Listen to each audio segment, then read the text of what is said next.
अदो नोआ इदी कते थोड़ा मिद बार कथाई लैया पेया जैसे लुगु बुरु रे 1 लाख 2 लाख 3 लाख होड़ प्रत्येक साल को जावरा कना अदो नोकान होड़ दो को उयहरा नोय बो जुमिद अदो जुमिद दो प्रथम प्रश्न चेक लगित एम जुमिदो कना दोसर प्रश्न जुमिद अकान होड़ को संगठन को मित लेखा को उयहरी अचे बांग उनको मित लेखाना टारगेट मेना अचे बांग यदि जेते होड़ा टारगेट भेगार गया जेते होड़ा उयहर भेगार गया इनखान मित ठेन को दुड़ुब को रहो बाको नेया रहो उनको दो जुमिद रे तो बाको लेखा तो आबो आसेका और आशा जुदी बो मेना बाबो नेया इनखान नोडे नो विश्लेषण लगतिया चेक लगित बो गाते अतोवे हासा भाषा जाति धर्म लगित होय अदो आसेका तो हासा भाषा जाति धर्म में खोज करना बांग आबो आशा बो मेने हांडी पौरे बो बंदोया उनको को मेने बाबो बंदोया आबो बो मेने बोंगा बुरु रे हांडी पौरे चोडर बंदो करते बेरल दाते बो कमिया उनको को मेने बांग इनखान पुतला बाबो रापा रेहो बाबो विरोध रेहो हामुद को रेहो बो गाते को रेहो बो लुगु बुरु लेका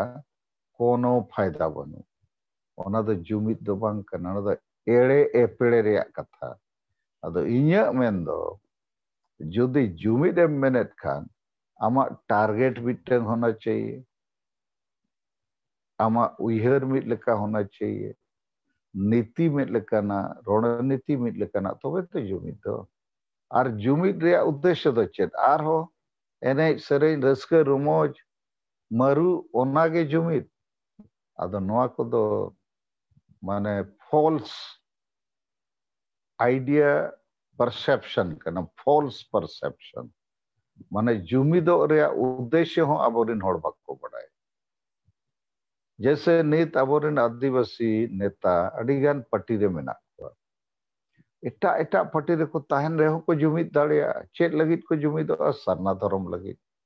संताली राज परसी लगित बीर बांटा को न्याय सुरक्षा समृद्धि लगित तो नोआ लगित को जुमिद दाड़िया विचारते कमीते रोडते अदो नुकुमा मिट ठेन जेएमएम रे मेना को उयहर पे अडिगान आदिवासी जो संताड़ एमएलए एमपी आधान दो ऑल चिकी को विरोधे और रोमान को खोज करना आधान दो को सपोर्टे आचे बाको सपोर्टे आको थीर करना तो जेएमएम रेगे उन ढेर एमएलए एमपी आदिवासी मेना को मंत्री मुख्यमंत्री आधान दो ऑल चिकी विरोध को होंडे उना पार्टी रेगे आधान दो कोंदा कुंदी लेका को थीर रखना आर को सपोर्ट हो बाको सपोर्ट इन खान नुकु दो चेड मेनता को मित पार्टी रेगे मेना को दो जेएमएम रे एमएलए एमपी लेकिन उयहर भेगार भेगार कमी भेगार भेगार इन खान मित पार्टी रिन होड़ हो जुमिद बनु कोआ अदो ओना मेनते बनु कोआ जे नुकुआ कोई टारगेट बनुआ उयहर बनुआ समाज लगित जेते होड़ा को लाज और परिवार लगित को राजनीति पार्टी लगित को राजनीति भोट लगित को राजनीति आदिवासी समाज लगित दो बाको राजनीति तो नोआ कथा को आबोरिन आईएएस लेवल ऑफिसर हो बाको बुझाव दाड़िया मारांग मारांग डॉक्टर इंजीनियर ऑफिसर हो बाको बुझाव दाड़िया अदो आपे को आदिवासी सेंगल अभियान आयुरिया को कमिया को नो पुष्टो ले पे करना 300 आलोपे उयहरा जे नुकु दो मारांग मारांग ऑफिसर ढेर को बढ़ाया हो आको कमी रे कथा को बढ़ाय दाड़िया ओना हो लाज लगी समाज लगी दो बांगे मिद धाव मिटंग इंजीनियर राहुल केला रे मितें कना ओना 15 साल माड़ांग रे कथा इन मेता कना यारे अबो धर्म बचाव दरकार चे बांग मेना को होय ओना दो ठीकु गया हुना अदो तबे नोआ इदी कते 300 आसेका रे बापे गलमाराव राहुल केला रे बापे गलमाराव कना अतो को मेने गोमके आलेमा इंजीनियर ले पढ़ाव का धर्म मा पले पढ़ाव का ओनाते ढेर कथा बाले बड़ा अदुñ मेताव कना इन हो धर्म दो बई पढ़ाव का इन हो कॉमर्स ने पोस्ट ग्रेजुएट कना इन तो धर्म बई पढ़ाव का लेकिन धर्म रे कथाñ बुझो चेदा जे एटा धर्म को मेना मैग्नेट लेका आबोरिन होड़ एटा धर्म सेट को सेनोक कना एटा सेरे सेनो माने आदोआ और अब धर्म जदि बाय केटेजो इनखान आरहो बो आदोआ और केटेज लेनखान धर्म nyutum te abo bo jumid dareya judi abo jumido lagi धर्म bo बेनाव राकाब रुड़ा तो नीने कथा लगी तो ओका कॉलेज रे पढ़ा धर्म जे ओका सिलेबस नियम समाज सला जोड़ाव कना आपे को नित इनवा सरना धर्म कोड लगी लड़ावनारी सामांगेत पिया चेदा जुमिदो लगी और जुमिद कते बांचा लगी जितकरो लगी रुमु लगी दो बांगे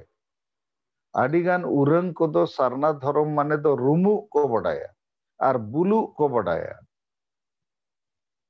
लेकिन इन दो रुमु बुलु और डांडोम बारोन डन नाम को लगी दोनों धर्म दो बन बनावे आपे को जुमिद पे लगे जुमिद कते बांचाव पे लगे जुमिद कते बांचाव कते जितकर पे लगे मानवा लेका मारांग मानवा बनाव लगी पाखन अडिगान होड़ को तो नवा के विचार जे हांडी पर्व बो बंदो लेखान आदिवासी के बो चाबा इन दोज मेने हांडी पर्व बो बंदो लेखान आरहो मारांग मानवा बो बेना धरती रे अडिगान मानवा मेना को चेदा फ्रेंच जर्मनी जापानीज और अडिगान जाति दो जाति सला ते मानवा हो कना को आदि सुख शांति और प्रोग्रेस रे उथनव रे जीवित मेना को अब उनका बो ताहे दाड़िया अदो उथनव रे बो ताहेना जुमिद रे बो ताहेना सुख शांति रे बो ताहेना इन खान दो चेद आदिवासी जाति दो चाबा मुर्मू टुडू सोरेन दो जे संताल मुंडा उराव दो ओना दो चाबा बुलु रेगे संताल मुंडा उराव दो बुल कतेम ताहेन रेगे मुर्मू टुडू सोरेन दो चिन्हव दो नोआ को दो एकदम रॉन्ग कंसेप्शन कना नोआ को दो जेएमएम आसेका माजी परगना महाल और सांगे चक्री जीवी और आबोरेन इंदुज मेना बुद्धि जीवी चे बुद्धु जीवी कना को नुकु को नोआ को दो